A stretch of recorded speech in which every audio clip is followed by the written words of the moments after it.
Jayasha, Mr. Lalit Singh. So, we will share the current practice of plastics waste management in India, what is happening today. I will not deliberate on the values of the goodies of plastics as such. So I will concentrate on the plastics waste management.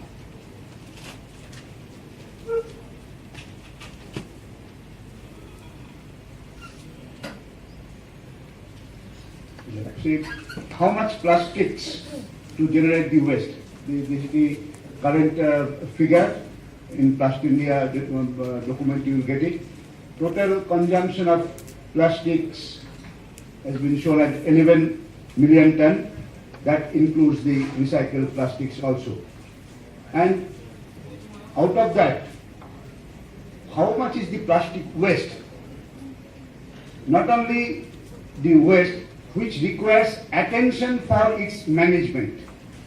So I will try to concentrate on that, because all parts of the plastic waste does not require any attention for its management. It is a usual industrial process carried out for the resource management and all that. Does not require any attention from the authorities, attention from the any other civic agencies for its management. But what is the portion of the waste that requires real attention and which is causing the blame from plastics? Major sources are municipal solid waste, medical and electronic. I will not deliberate on medical and electronic because in itself these are very big subjects. I will try to concentrate on municipal solid waste, general the source of generation of plastic waste. So in some years back, in the largest landfill in India, in Mumbai, that survey was conducted by NIRI, a national institute. It was found that plastic contains about 5%. It is less than paper. And in 2009, we had conducted another survey, detailed survey, based on what is the plastics waste. We found that from 14% to high income group to various other percentages, and ultimately disposal side, we found 6% of the plastic waste, 6% of the municipal solid waste, whatever is carried to the landfill. And we did not stop there. We tried to analyze further, because we found that from the landfill also there is a lot of activity. From 14%, how it has come down to 6%, because in between the higher value plastics waste are collected by the waste pickers for its possible recycling and value for selling it for their livelihood. But ultimately it reaches 6%. And in the landfill also we found activities, lot of activities, and we found ultimately 0.3% of the total the municipal solid waste, whatever was carried to the landfill, remained in the landfill. Rest all were again taken. This is not a healthy activity, but still the municipality they give some license to select people to carry out this activity, and they carry those have been abandoned from other waste pickers, and they sell it to sell it means to the recyclers or the recycle dealers, and ultimately 0.3% remained in the landfill. What is the component of this 0.3%? This EPS, expired polystyrene, multi-layer laminates, and very thin soil bags and very thin cups. Why? Because some multi-layer laminates is technical challenge. Everybody doesn't have this idea how to deal with that. EPS, again, though it is polystyrene, but recycling is not very easy. And this also lot of cleaning activity have to be carried out. And from the back calculation of municipal solid waste in India, because we do not have total volume, quantum of that particular plastic waste which remains in the landfill. The total, what is the total quantity of plastic waste? So we can make one back calculation from total municipal solid waste, for which we have data. In 2010, the total municipal solid waste in India was 63 million ton, and biomedical and e-waste, some component was there. And if we come back to the calculation of the total plastic waste remaining in the landfill, we come to the big cities. We found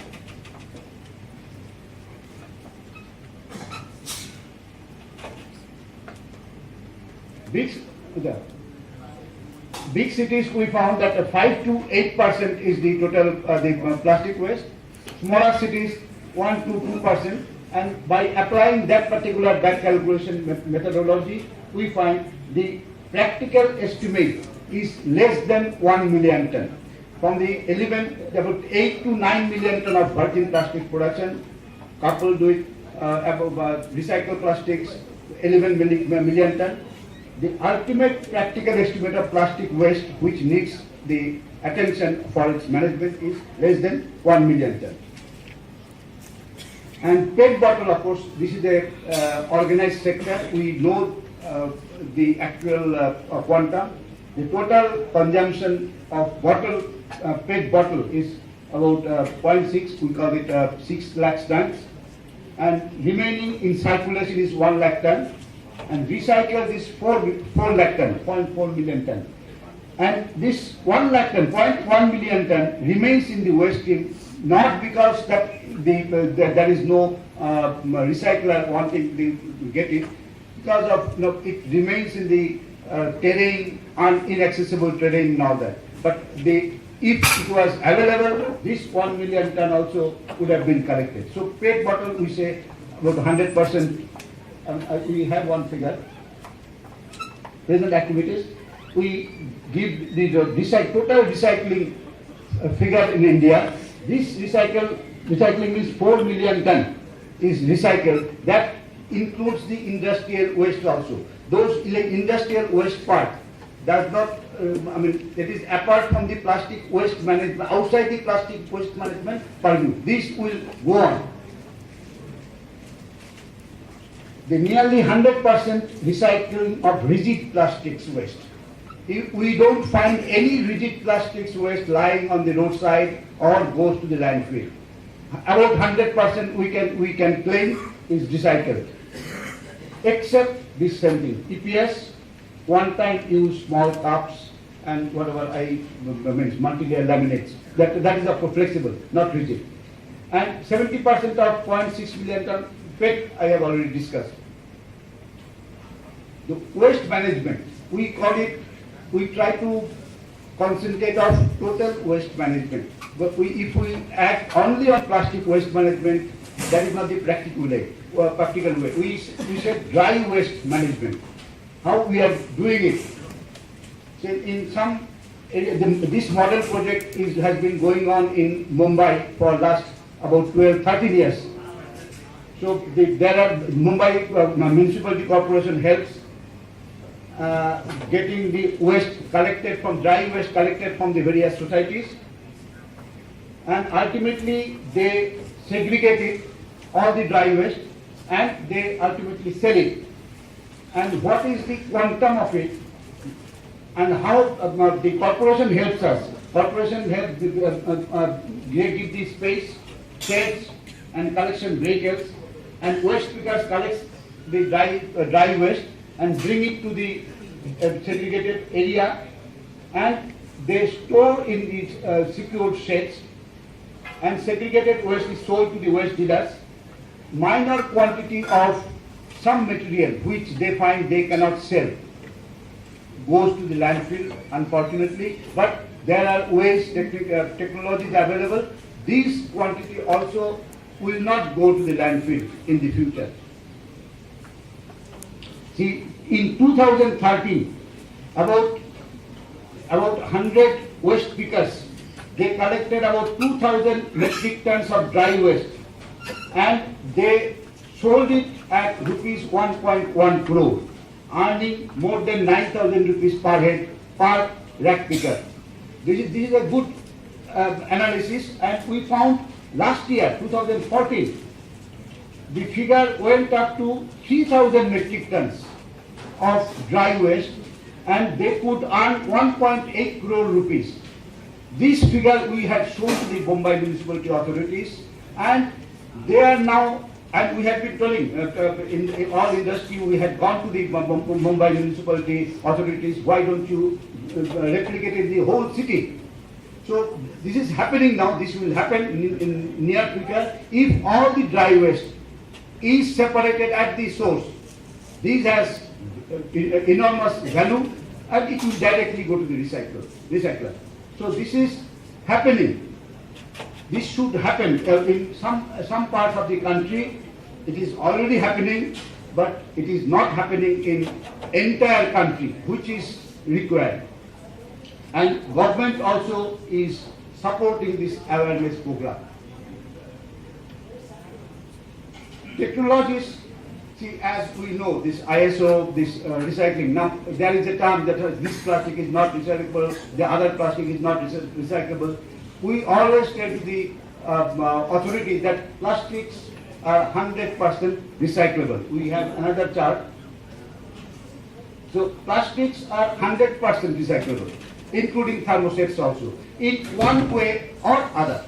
Mechanical recycling, yes, this is the largest quantity, but all plastics waste do not go for mechanical recycling. Laminates and other difficult to recycle mechanical recycled plastics can be recycled by feedstock recycling process, and energy can be recovered in the cement kiln. That experiment also has been done. Also, and of course, one thing is not happening. What is happening in Japan? Japan is the leader in this, using the plastic for the reducing agent in the steel manufacturing. This also can be used. Mechanical recycling, as we know, in India also mechanical recycling is the most adopted process. And this is also termed as mechanical recycling only, that Tetra Pak is giving some encouragement. They have come, but not all over the country. So these boards are made by Tetra Pak compression molded items, limited facilities though. And the lumber as wood substitute, our friend in Ahmedabad, he has developed a process for making in a cheaper plant. This also a good activity. All types of mixed plastics can be processed. Doll Plastics managing director is sitting here now. And this you will see in the Plastic India exhibition. This also is a jute and plastics combination. Wood filling, floor also has been made. So these are the avenues of the plastics, waste plastics. This cement kiln, that in 2008 we have made it a proper study of it, and all sorts of plastic waste can be put into the cement kiln. 60% of replacement of coal is done in Germany. I heard that it has now been more than 70%. If 10% replacement, at 10% replacement, in India we have about 170 cement kilns. More than that, some few have been added. If in 150, 10% replacement of coal is done, we do not have any waste lying, because it will consume more than 2 million tons of plastic waste. The only way to reach the plastic waste is the cement kiln. Anything, any mixed plastic, anything that is known. In Germany, of course, they get valuable plastic waste, which in India goes to the mechanical recycling. That is encourageable. But all other plastic waste, whatever we see, because activities are there, plastic waste are collected due to our bag littering habit. Some waste pickers, they collect selected plastic waste, not all. But if if some attempt, some system is been fixed up, so all types of plastic waste can be sent to the cement plant for energy recovery.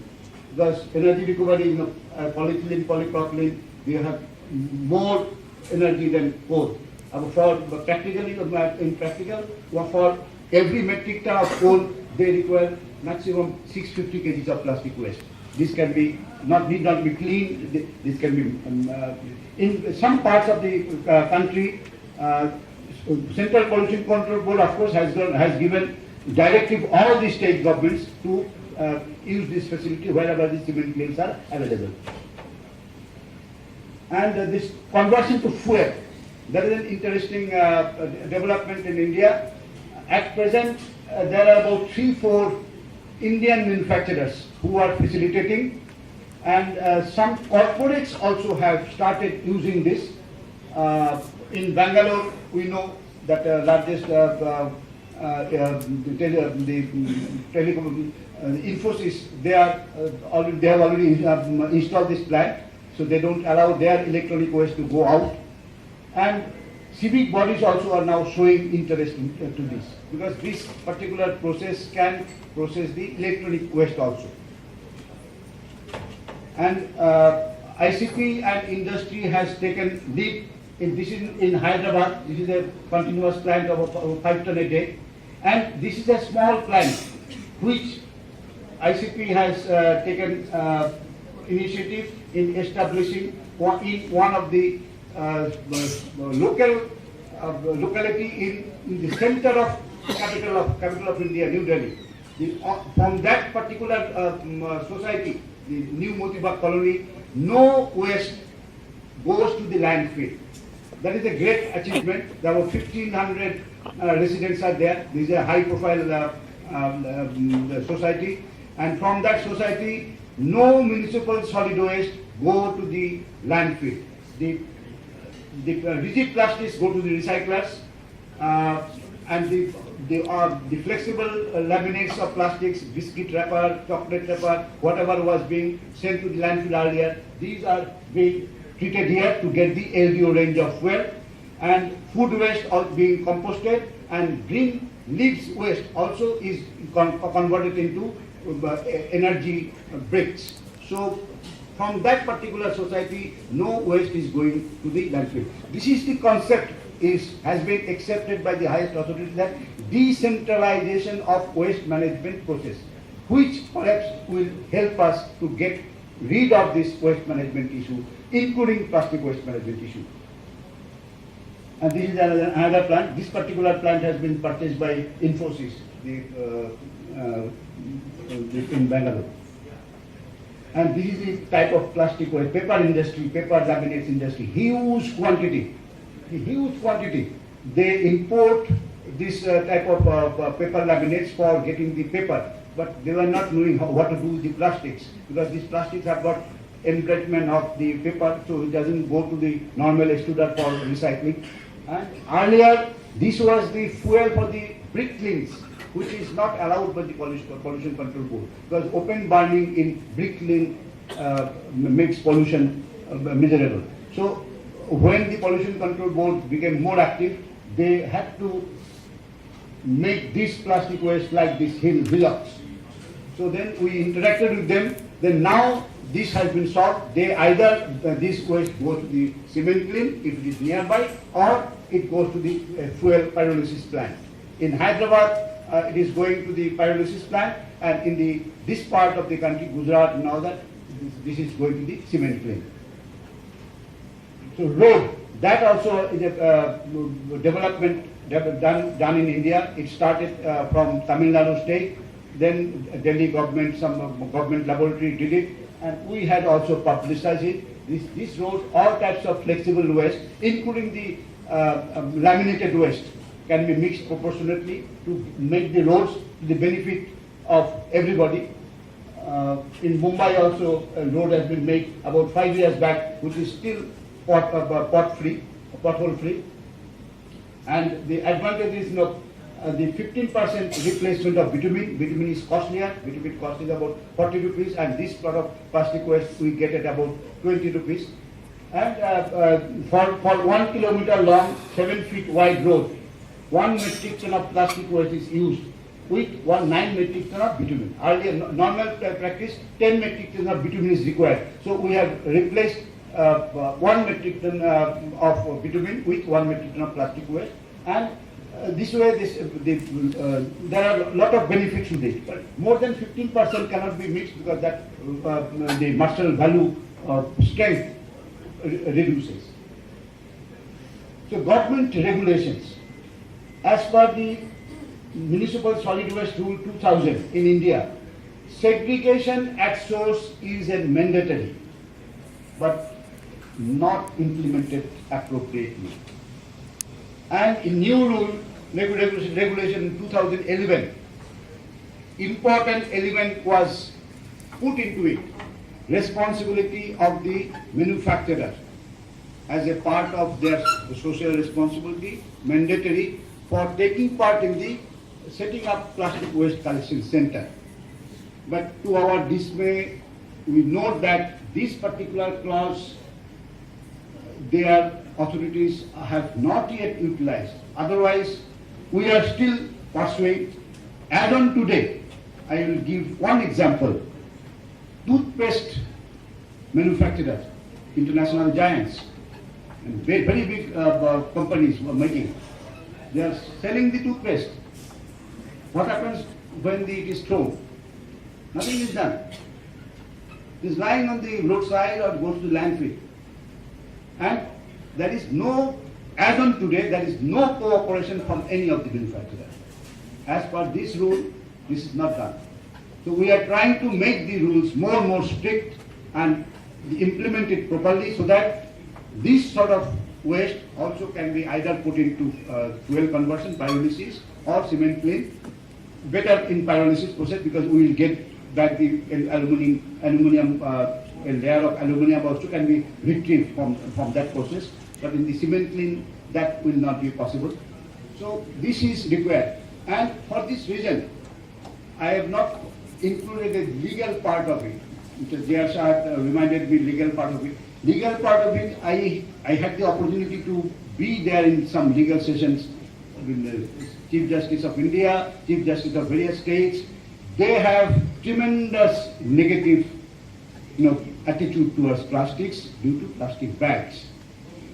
So this waste management part, if it is not taken care of, this will go on and we will have, okay, so we'll, so this is the last slide I wanted to see. Germany doesn't have any landfill, Switzerland doesn't have any landfill. Everything is recovered, either it's recycled. So in the Scandinavian countries doesn't have a landfill. So our goal has to be no landfill.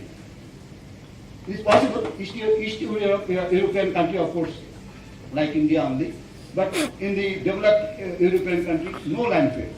So our aim has to be like this so that we get rid of all this problem. Thank you. I have a question. Excuse me. I have a question, please.